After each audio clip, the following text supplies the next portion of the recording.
Assalamualaikum warahmatullahi wabarakatuh. Kembali lagi dalam channel pembelajaran Bu Maya. Anak-anak, bagaimana kabar kalian semua? Bu Maya berharap semoga semuanya dalam keadaan sehat walafiat dan selalu ceria. Oke, kali ini Bu Maya akan mengajarkan materi ilmu pengetahuan alam untuk kelas 8. Oke, kita akan belajar tentang dahsyatnya IPA, pembelajaran Bu Maya. Jangan lupa ya di subscribe, di like, dan di komen serta di share agar video pembelajaran ini dapat bermanfaat untuk yang lainnya. Oke anak-anak, daripada kita tunggu lama-lama, kita masuk ke SK, KI atau KD terlebih dahulu. Nah, di sini untuk KI itu adalah kompetensi inti. Nah, untuk KI-nya yaitu memahami berbagai sistem dalam kehidupan manusia. Kemudian KD-nya atau kompetensi dasarnya yaitu 3.7, menganalisis sistem peredaran darah pada manusia dan memahami gangguan pada sistem peredaran darah serta upaya menjaga kesehatan sistem peredaran darah. Nah, sudah masuk nih di KI-KD-nya. Oke, kita masuk ke bagian indikatornya. Nah, di sini Ibu bagi indikator menjadi beberapa pertemuan. Kali ini indikator pertemuan pertama. Pertama, siswa mampu mendeskripsikan pengertian dan fungsi darah. Yang kedua, siswa mampu mendeskripsikan komponen-komponen darah beserta fungsinya. Oke. Di sini adalah bagan dari sistem peredaran darah pada manusia. Di sini sistem peredaran darah pada manusia dibagi menjadi darah, alat peredaran darah, dan kelainan serta penyakit pada sistem peredaran darah. Darah sendiri dibagi menjadi komponen darah dan golongan darah, sedangkan alat peredaran darah dibagi menjadi jantung dan pembuluh darah. Oke, kita masuk ke materi. Untuk materi pertama adalah pengertian dari darah. Darah merupakan jaringan tubuh yang memiliki fungsi yang sangat penting untuk kelangsungan hidup kita sebagai manusia. Nah, volume darah manusia itu adalah 8% dikalikan dengan berat badan kita. Nah, darah itu mempunyai fungsi darah, yaitu darah sebagai alat pengangkut, darah sebagai alat pertahanan tubuh dari penyakit, darah sebagai pengatur suhu, dan darah melakukan proses pembekuan darah. Oke, komponen darah. Nah, di sini kalian bisa lihat ya. Ini adalah komponen-komponen darah pada manusia. Darah tersusun atas dua komponen, yaitu sel-sel darah dan plasma darah. Sel-sel darah adalah sel yang hidup dan merupakan bagian yang padat yang terdiri dari pertama, sel darah merah yang biasa kalian sebut dengan eritrosit.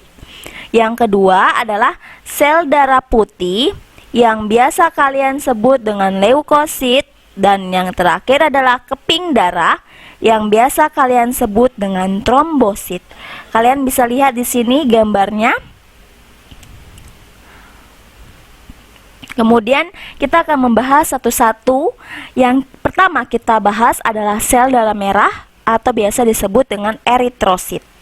Nah, anak-anak bisa lihat di sini gambar dari sel darah merah. Ini. Nah, di sini fungsi dari sel darah merah yaitu membawa oksigen dari paru-paru ke seluruh tubuh. Yang kedua, terdapat zat Hb. Hb ini adalah hemoglobin. Kemudian fungsi dari sel darah merah lainnya adalah sel darah merah ini memiliki umur 120 hari. Oke, masuk ke sel darah putih atau biasa disebut dengan leukosit. Nah, kalian bisa lihat sendiri, ini adalah gambar dari sel darah putih. Ini adalah sel darah merah, yang merah, dan yang ini adalah sel darah putih. Nah, di sini sel darah putih bisa dijabarkan dengan sangat jelas. Oke, dalam 1 ml darah itu pasti mengandung 8.000 sel darah putih. Lebih besar dari sel darah merah, bentuknya tidak tetap, dan fungsinya yaitu untuk membunuh kuman penyakit. Nah, di sini sel darah putih itu bukan hanya satu, tetapi sel darah putih itu mempunyai macam-macam jenis sel darah putih atau leukosit. Di sini kalian bisa lihat ya, ada monokit, ada limfosit, ada neutrofil, eosinofil, basofil, makrofag, erythrocyte, platelets. Ini adalah macam-macam dari sel darah putih. Oke. Nah, di sini sel darah putih atau leukosit itu, kemampuan sel darah putih atau leukosit itu dapat menembus kapiler darah dan masuk ke jaringan tubuh atau diapedesis. Kemudian memakan kuman penyakit atau biasa disebut dengan fagositosis dan mengangkut lemak. Nih, ini adalah gambar dari sel darah putih mematikan bakteri. Di sini jumlah sel darah putih lebih dari normal itu biasa disebut dengan leukositosis. Nah, sebaliknya jika kurang dari normal itu disebut dengan leukopeni. Oke? Jangan lupa ya, kalau sel darah putih itu lebih dari normal disebut dengan leukositosis, dan jika kurang dari normal disebut dengan leukopeni. Oke, anak-anak? Oke, kita lanjut.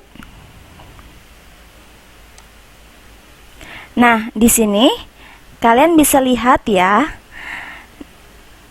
bagaimana sel darah putih bekerja ketika terserang virus. Ini, kalian bisa lihat ya, ini adalah sel darah merah. Nah, yang bergerak-gerak ini adalah sel darah putih. Kira-kira bagaimana sel darah putih itu dapat bekerja ketika terserang virus? Oke. Nah, untuk lebih memahami tentang cara kerja sel darah putih, silakan klik di bawah ini. Oke, kita klik ya, anak-anak.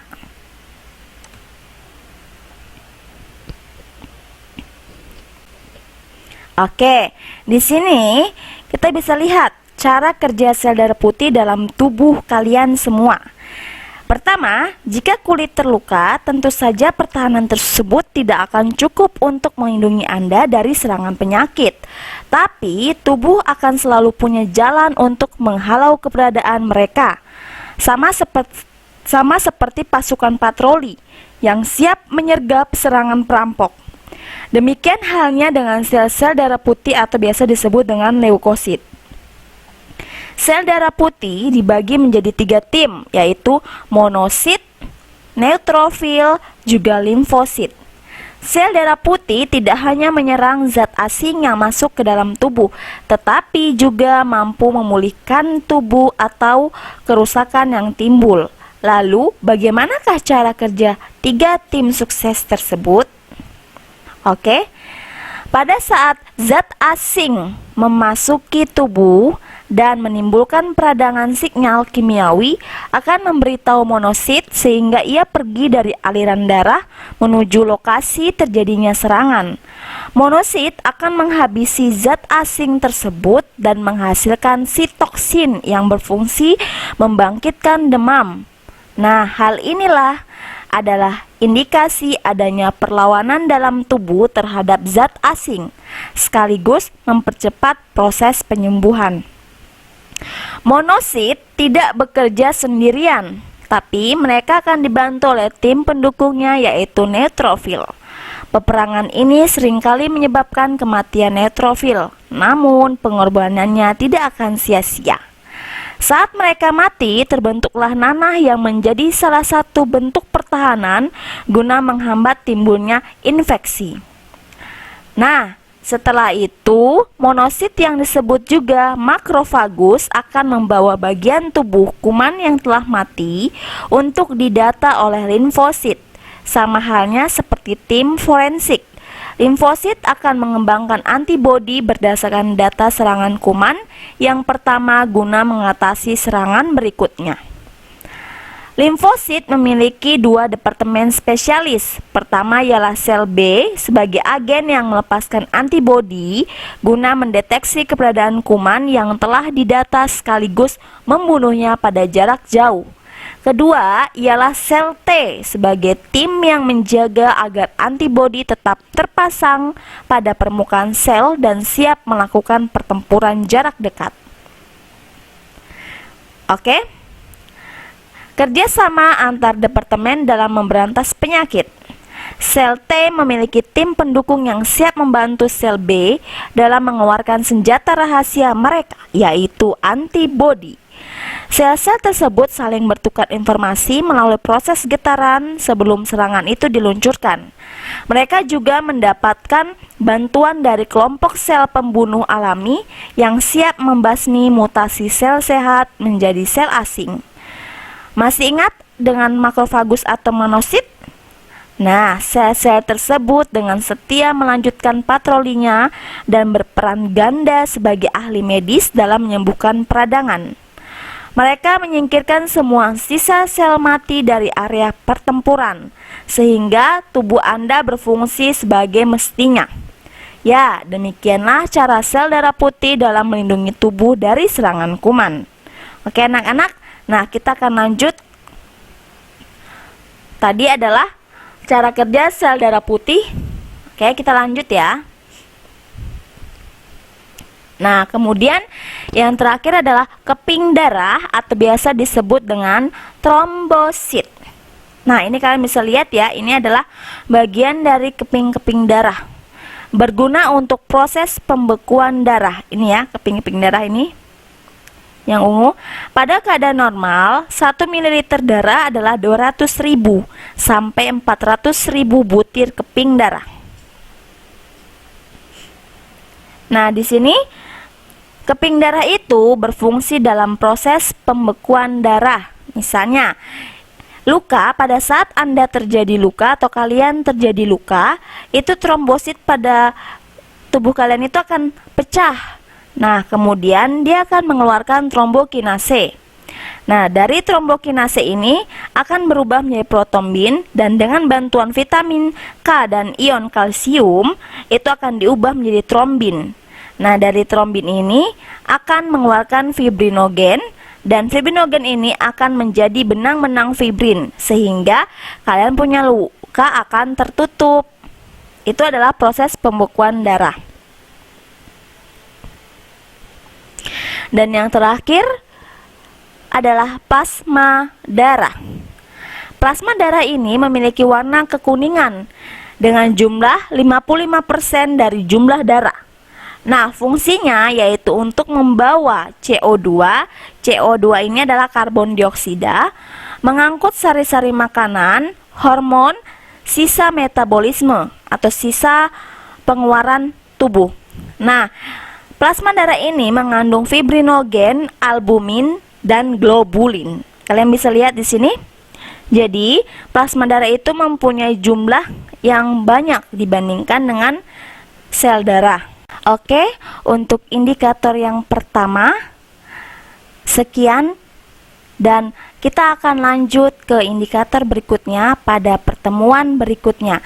Jangan lupa ya di subscribe, di like, di komen, dan di share video pembelajaran ini agar dapat selalu update video-video pembelajaran lainnya dari Bu Maya.